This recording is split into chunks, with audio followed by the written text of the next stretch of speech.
So, welcome to Anxiety Simplified podcast. I am Joanne Williams, and I'm here to share some powerful strategies with you that I've used with my clients as a 30-year mental health professional to lower anxiety simply. And that we're bringing these right into your home and car that you can use in your life to hopefully make your life just a little happier and less stress. So, I have a very special guest today, Angela Talent. And we're going to talk about the convergence of science and spirit, really recognizing some similarities among our differences. She has her own podcast, Relatively Damaged, so you can find that and listen to more of what Angela has to say. But she's also has kind of recognized that all of us are just a little bit damaged and how to use that to our advantage to turn judgment into acceptance. In addition to the podcast, she actually is affecting real policy changes for those who are disabled in the United States. She actually has a complex regional pain syndrome. And if we talk about it, she calls it CRPS, which has robbed her of her use of her hands and limits her ability to walk far distances and needs in home care for herself. And as a mother of two, she will share her story of just getting the kids off to school can be a challenge. And she has to set appropriate boundaries, even with caregivers, to not assist her with parenting as an additional challenge. At the beginning of 2021, she realized she could use her ability to listen and have meaningful conversation to show the world how uniquely beautiful the human experience is, to come together in the direction of acceptance and love, even with a disability and differences. So, welcome, Angela. And I want to hear more about your story, really, how you have learned to bring people together, even with differences. So, welcome. Oh, thank you so much for having me on the show today, Joanne. Life has been an absolute journey. Having a complex regional pain syndrome, it causes a significant amount of anxiety when there's pain Mm, yeah. and suffering all the time. So, what a perfect topic, when I was just thinking about the amount of anxiety that this caused by losing the ability to use my hands was so significant. And So tell me more about that in itself. How have you experienced this anxiety and pain in your life? okay, so pain causes anxiety in and of itself, I believe. That has been my experience. And because when is it going to go away? When Mm. is it going to happen again? It's like this constant fear. Is it going to be as bad as it was before? Is it? And so how do I even get into the present? Um, the waking up in the night in a sweat, not, the heart pounding, the panicking. How am I going to raise two children? Mine were 6 and 8 when this started. How am I going to get them to school? The first time I realized that driving was not safe. Mm. Um, what happens if we're out and about and there's a stranger and I'm no longer safe. So there's a safety issue that comes up, and all of those things that would get really easy, especially at the beginning, to live in the past, what I could do before, what I can't do now in this moment, right? Like at the very beginning, Mhm. what, so, so, well, why can't I do that? Why can't I? I would get, I would start digging my heels into, well, I should be able to. And maybe I got this so I could solve this problem. Of course, that wasn't the purpose of why I got it, because I clearly have not solved the problem. But yeah, all these internal arguments that really start happening. the sleep problem, right? So with chronic pain comes insomnia. Well, depression, anxiety, and insomnia are pretty normal with a pain disorder. And waking up in the night and then having anxiety about not being able to sleep. Oh my gosh, I'm doing it wrong. I should be able to go to sleep, and then I would start talking mean to myself, and and probably the best trick I ever heard from that was, so I'm awake. What am I going to do now? That helped solve the problem.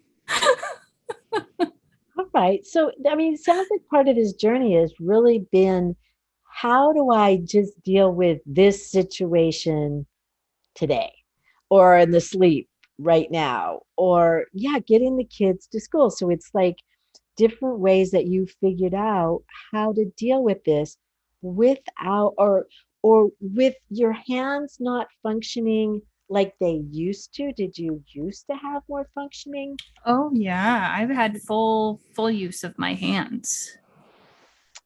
Yeah. Okay. So, and so now what are the challenges that are happening for you that you Oh, feel like you've resolved? that I've resolved, like that. Well, thank goodness for caregivers. Okay. You've got your right. uh, yeah, having a caregiver is really important. Um, and actually, without the use of my hands, I mean, I've got like two fingers, a thumb and a finger I can use. There's cooking, there's cleaning, there's bathing. People don't think about that. There's bathing, there's toileting, there's getting dressed, there's they help me on the computer. I mean, think of everything. This gets really tricky if you Yeah. think of everything you do with your hands, everything. And you know what I think of first thing? The time, the extra time it must take. Yeah, learning to be okay in that moment and be present in that moment instead of in this should be done by now. How do you do that? How are you finding the best way even just to stay in the moment so you're not saying, "Oh, I should," and "How come I haven't yet?" and "Hurry up." How do you stay Yes, in the moment? that's a great question. And I think it comes to your title of the podcast, Convergence of Science and Spirit. For Okay. it, really. Um, So I am a member of the Church of Jesus Christ of Latter-day Saints. So a while ago, I learned to go to the temple regularly. And I started noticing more peace in my life after that. Of course, I didn't really understand what that meant or where it came from there, or the science behind it. I just knew and I still know there is something special when I go there with a group of people, and for the same purpose. And it's to have that experience, that spiritual experience, right? And so recent, probably, so then but I also had started meditating. And that actually started after, I think it was right before or shortly after no, it was after going to the temple. Of course, I'm meditating in the temple, but I don't think, oh, I'm meditating in the temple. Sometimes we do things and we don't even realize we're doing Well, them. and some people call that prayer. So to me, listening is meditating, and talking is praying. So it But just it's different depends. words. And I call it intention too sometimes, and I think these words we can use them in whatever context maybe we're in. But it sounds like you're setting an intention in that moment to feel calmer, reassured, or Yeah. I don't know. What are you? Well, so I'm getting there. So it wasn't until I think it was May of this year where someone said to me, "What happens?" My friend Fred says to me, "What happens if you just say I am and stop?" So I have this great conversation, philosophical conversation, right, about spirituality and things like that. And I'm really thinking, I'm like, wow, okay, there's peace in that moment. Yes. And that's really cool. I like that piece. So a couple hours later, I talked to my friend Sadhu, and we're chit chatting, and he's telling me about heart focused, heart intentional meditation and he talks a little bit about heart math, who's done a lot of research. And say that slower because I want us to talk a little bit. Heart Math, math, M-A-T-H. MATH. Yeah, let's keep going. Yeah, so they're an institute Did that this. does research into the power of the heart. And he sends me a meditation that he made up because I'm going to call him a meditation guru. I'm not sure if he would call himself that. I call him that. And so I go outside and I sit down and I've got my phone and I start listening to this meditation while at the same time I'm contemplating this idea of I am. And I just start going into my heart and I'm breathing, pretending I'm breathing through my heart. And this peace, just this abundant peace is there, and this beauty. And I'm like, whoa, this is so cool. I want more. All And right. then I got on the computer and I literally looked up Heart Math Institute.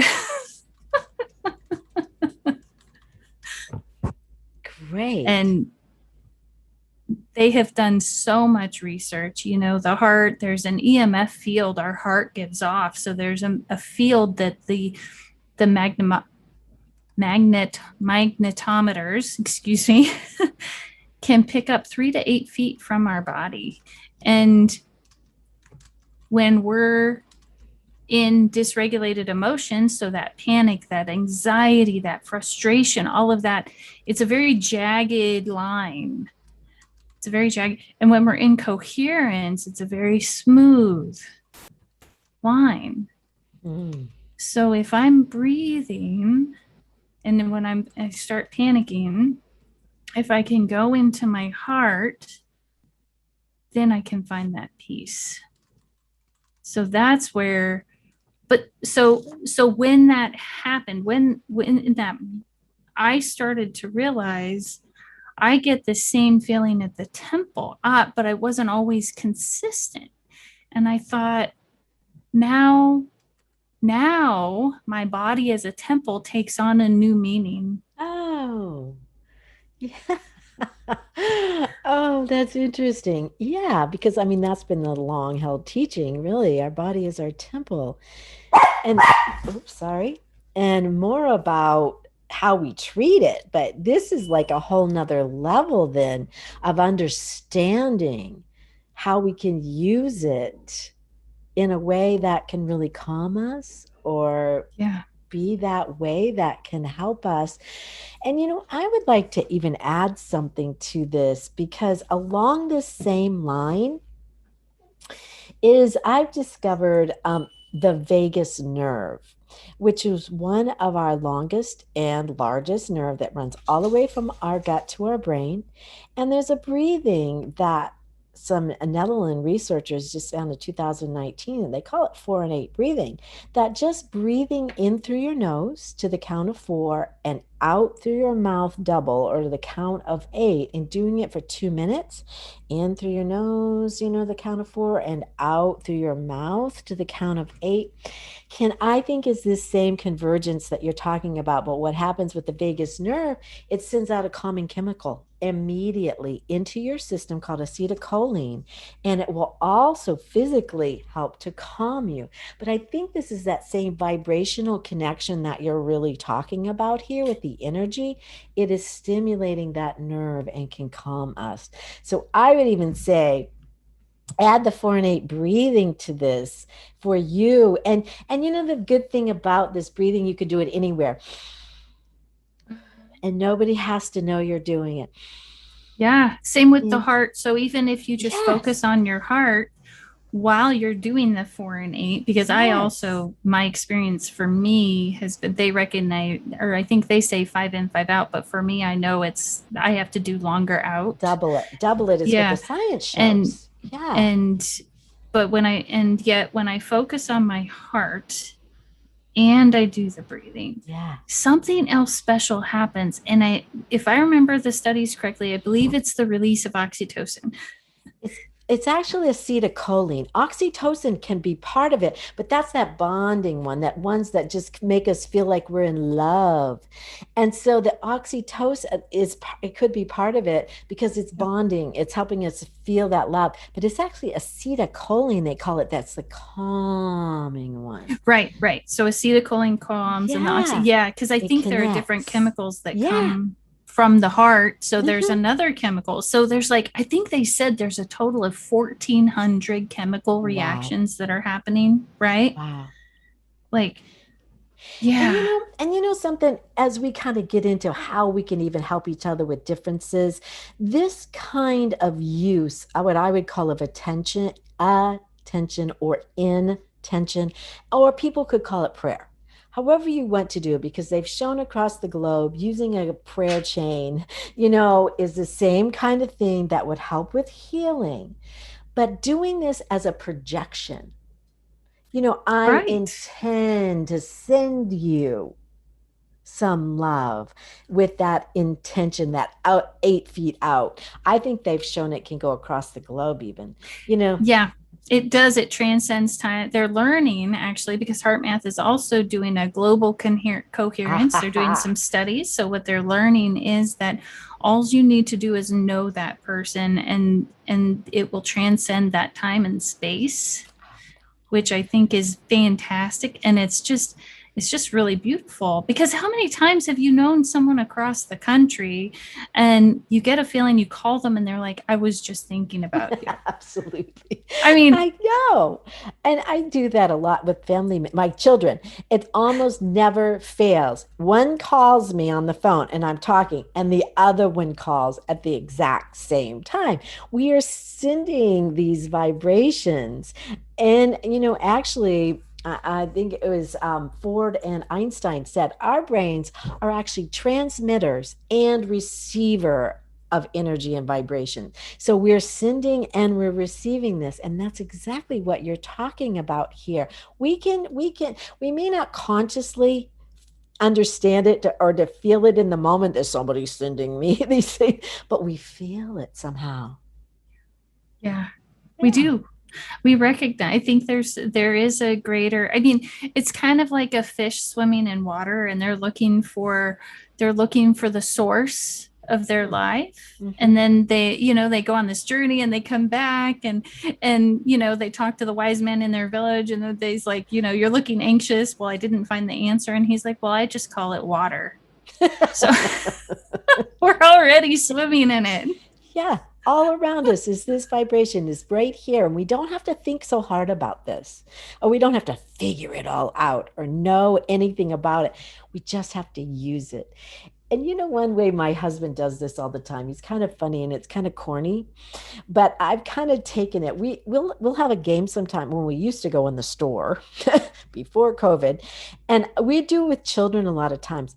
Either with a smile or a wave, and we'd kind of send that intention to little kids, pick this right up, and they would be waiting for us on the other side of that aisle, looking for us, and they would follow us around that store. They could feel that fun, that feeling of caring from somebody.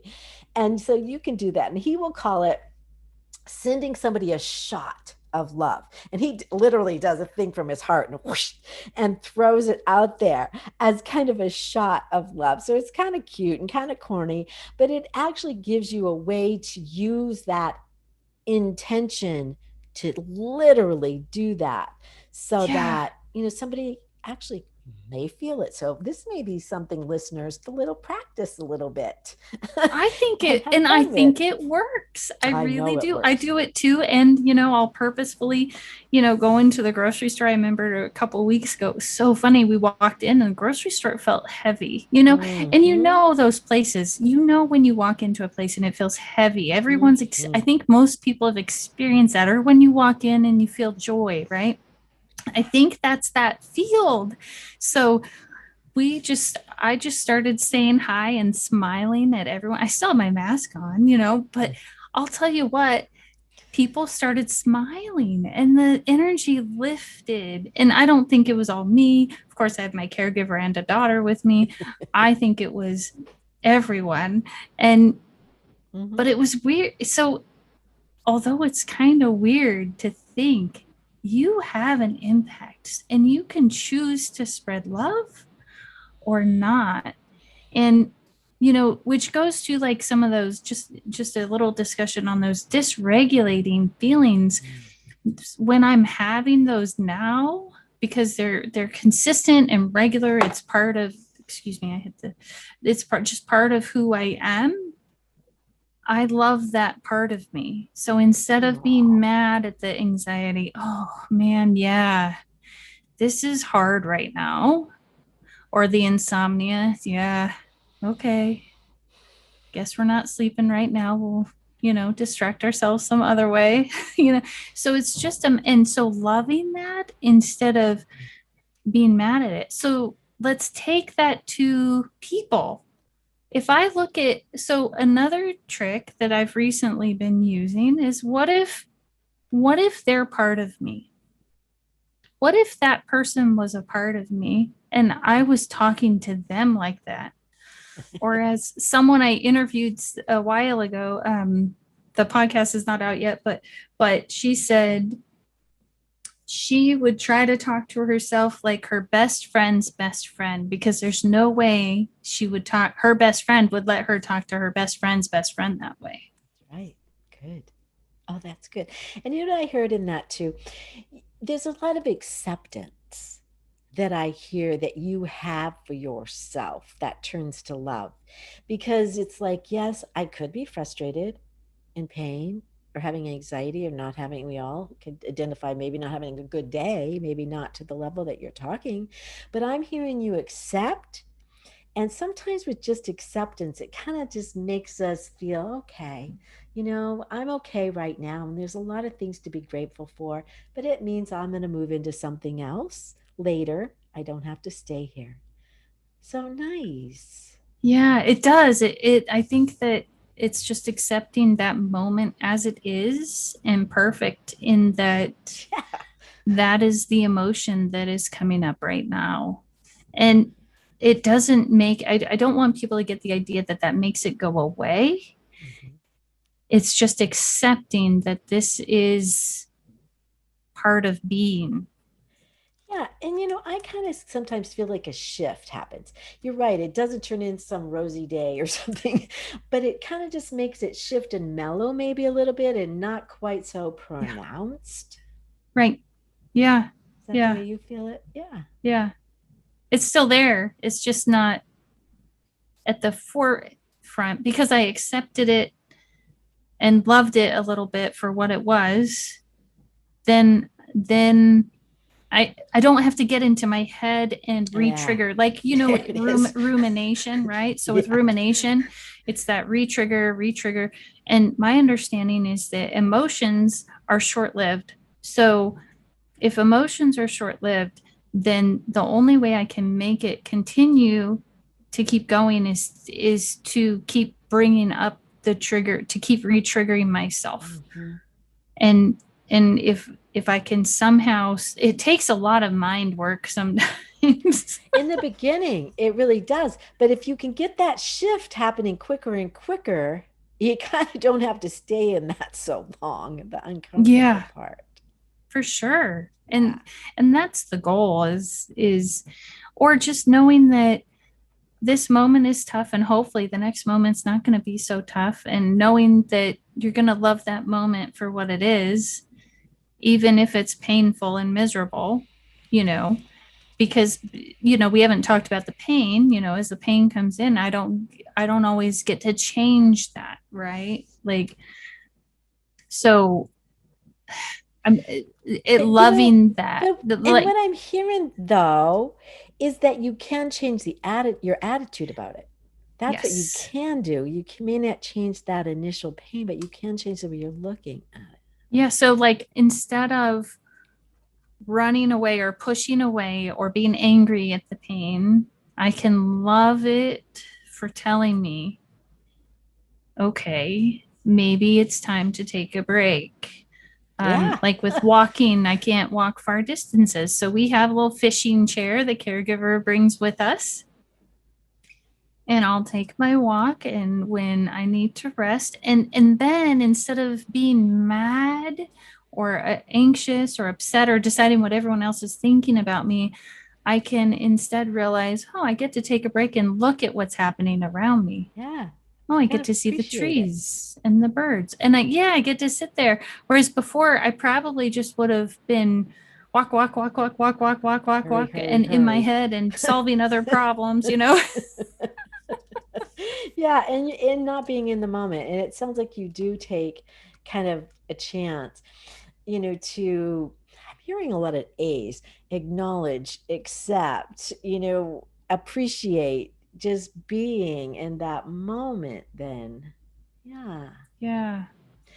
The other thing we were going to talk a little bit, and I wondered how you use this because we talked a little bit about, you having a disability, considered being a disability, and how people may look at you and kind of how you do that and how that can make kind of a bias about things or look at like there are differences in us. And I'm Yeah. just wondering, how have you been able to use that in your mindset about, maybe finding ways or skills to, kind of build some bridges there instead of walls about identifying more similarities and differences? Yeah. Uh, the So, yes, I have had that experience. People see my arms, I'm treated differently because I wear braces. It's when, and they all of a sudden hesitate to talk to me, or maybe now they have more. I'd actually rather have more questions. It's also taught me that I, so I at one point was made to feel not human. Like my needs did not matter, which is on my website, a little bit of that story. But in that moment, what I realized when when that happened was, hold on a minute. I am just as human as the next person. And if I am just as human as the next person, then does it really matter if I have a physical disability or an invisible disability or a different skin color or a different eye color or a different hair color? I mean, it really doesn't matter because the inside is the same. These emotions are real in all of us. And, and I think we hear that in kind of oh yeah, I know that. But but when I see you and I I gasp or something, or maybe I do the opposite. I try to come and help you get something off the shelf. It's like our initial reaction sometimes to something different, and it could be skin color or a disability or something. There is something inside us that sees differences sometimes maybe as something to be afraid of, or I don't know what to do, or I might be embarrassing them or embarrassing myself. Like all these kind of different thoughts can go through our heads and we get Yeah. uncomfortable and then we act a little weird, even. Have you Yeah. experienced that with people? Oh, yeah. I love it when I sense their authenticity about it. Like, I'd rather somebody Sincerity. fumble and fail Yeah. and, like, because they're trying. They, Hmm. the intention. Like, we go back to that intention, your heart shot from your husband or Yeah. whatever. That's what I'm going to call it, the heart shot. from your husband. So that I can sense that, just like you can sense that. Have you ever said, oh, they had a bad intention, or and of course a lot can also be shadowed by my feelings, right? My feelings and how I interpret things can also be shadowed. So I have to be really careful. And sometimes, like, a friend of mine sent me something the other day, and I said, yeah, I don't know, I'm thinking about this choice because I have to this other step requires help, but she's working on something with me. And I was like, I don't know if I really want that help or if I want to involve people. And she's like, oh my gosh, I totally forgot your hands. And I said, actually, I take that as a compliment, because you gave me the option to choose. So I could choose if I wanted extra help that I'm capable of asking for, or I could choose to give you all of the the entire thing, which I'm also capable of choosing for myself. And then there was even a middle ground. But that, to me, I told her, I said, that's actually a huge compliment that you didn't take that into consideration. I love that. I love it when people forget. And I could appreciate that you would, or I'll just guess I'll ask you, would you rather have somebody just ask you if you need help? Or would you rather them, come over and open the door for you or pick something off the shelf? What would you prefer? I love it when people check in with me. I really do, because it allows me that my struggle, there is something about that struggle Mm. that's important. And I'm really lucky. The caregivers I have now know me. Like, I know what I cannot do. And then there are some things, or even like, when you get in one of those modes, you're like, I just want to try. Yeah. like, like, or I want to see, maybe I could do it today. They know. So they let me Accomplish have something. that struggle. So if you think of Yeah. it, and that's so important. And so I can't now look at I mean, I can and do sometimes, but it's not helpful to look at other struggles in my life. If those little ones are so Mm. important, then maybe aren't the bigger ones too? Mm. That's really interesting. So, struggle can actually produce a change or produce something. And I'm going to take this into there's a lot of differences I see a lot right now going on in our country, different opinions, kind of staunch kind of opinions. It's this way or that way, and there maybe not a lot of middle ground. And I'm even looking at that struggle a little differently just from our conversation right now. Maybe that's okay. Maybe it clarifies something for us in ourselves to struggle with this one way or the other. What do you Yeah. think? Maybe we have to kind of figure out where we do stand and what that does mean What to is us, whereas before we important? didn't have to. Yeah. It makes us clarify it, doesn't it? I think in that, Yeah. where do I stand? And that's, I think, getting clearer and clearer. I think we do need to make our voice heard. And maybe we didn't have to do that so much before. It was just everything was kind of, going along, but we need to make our voice heard, and clarity maybe comes with struggle, and maybe that is okay. And I hear you. I wonder, it's almost like you felt like you were accomplished when you struggled and succeeded at doing something that maybe the day before you couldn't do Or even failed, because then or at least I failed. tried. Yeah, I I really, seriously, appreciate that. sometimes I just need to try and be like, yeah, okay, here. It's not like a resigned, like oh my gosh, here. It's like, okay, yep, here. Hey, can I have your help? Yeah, sure, no problem. Yeah. And it's I feel really, I perspective can be so important.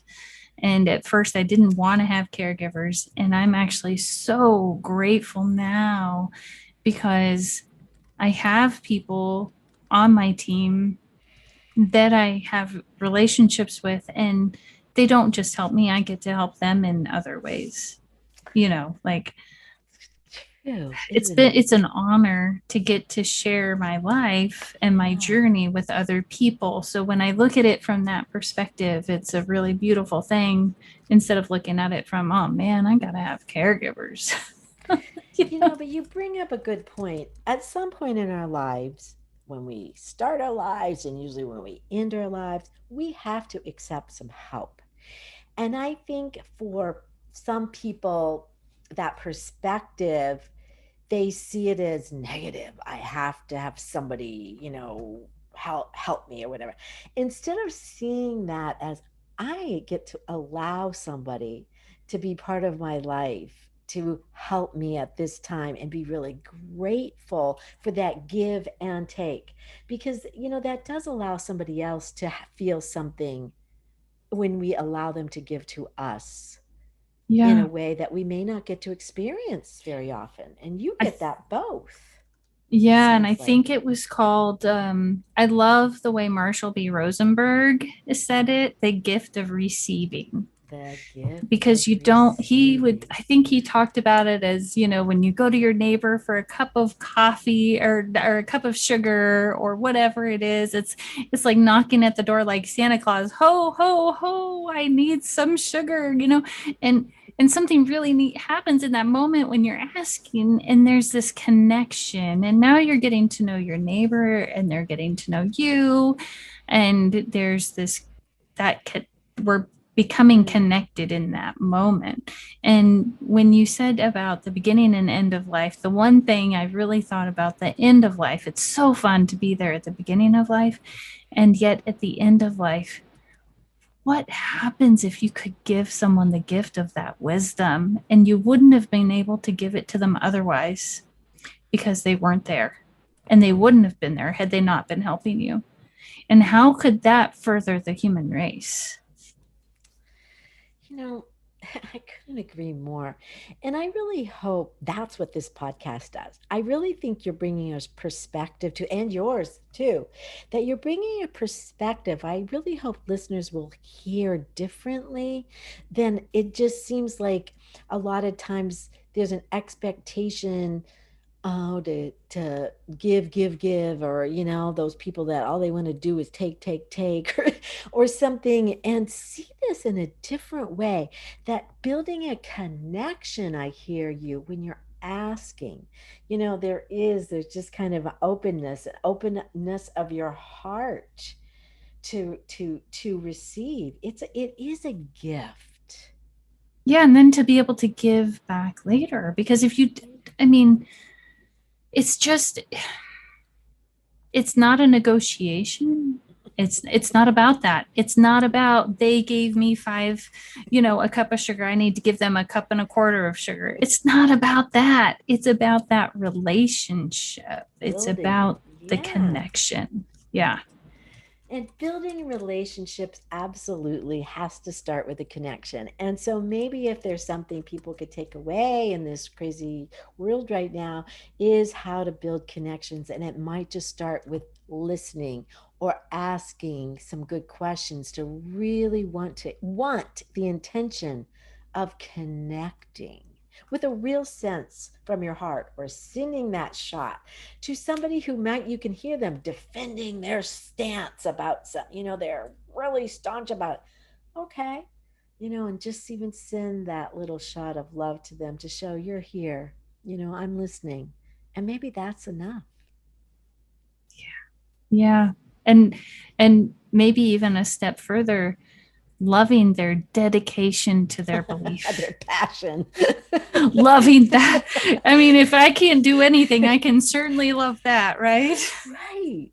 That's really beautiful, because there's a respect there for a different view, not yours, but you respect that person for having that drive, that passion for whatever it is. Oh, that's really sweet. Nice way to look at it. Oh, this is so sweet. Oh, I really want to thank you, for bringing this kind of positioning to this, Angela. And is there anything you would like to share, before we end today? I just really want to make sure, just take a moment every day, put your hand on your heart, recognize the presence of where it's at. Just close your eyes and breathe. And if you're courageous enough, say I am and stop. And I really hear some beautiful words coming out of myself just in that I am. Yeah. So I hope everybody will take that quiet moment that we just had, podcast listeners, that you don't see us doing, taking that moment in that I am and listen. Listen to what you're saying to yourself, and I hope it's beautiful. Thank you so much, Angela. That was just beautiful. So I want to just say to our listeners, again, we all thank you, Angela, for being here today with us. And this is by no means a replacement for any therapy or any medical attention. If you ever need it, always reach out. Take care of yourself if you need it. So, thank you, listeners. We really appreciate you being with us today. And please show your support by rating, reviewing, and subscribing today to Anxiety Simplified. And share this with somebody that you think this could really help in some small or big way. And remember to practice the skills that we talked about today, sending that love out to create more joys in this life. And you can always contact us through anxietysimplified.net to find out maybe how to get a psychiatric service dog to help you feel maybe more peaceful and joy in your home or as you go out into the world to be able to share this love. Bye for now.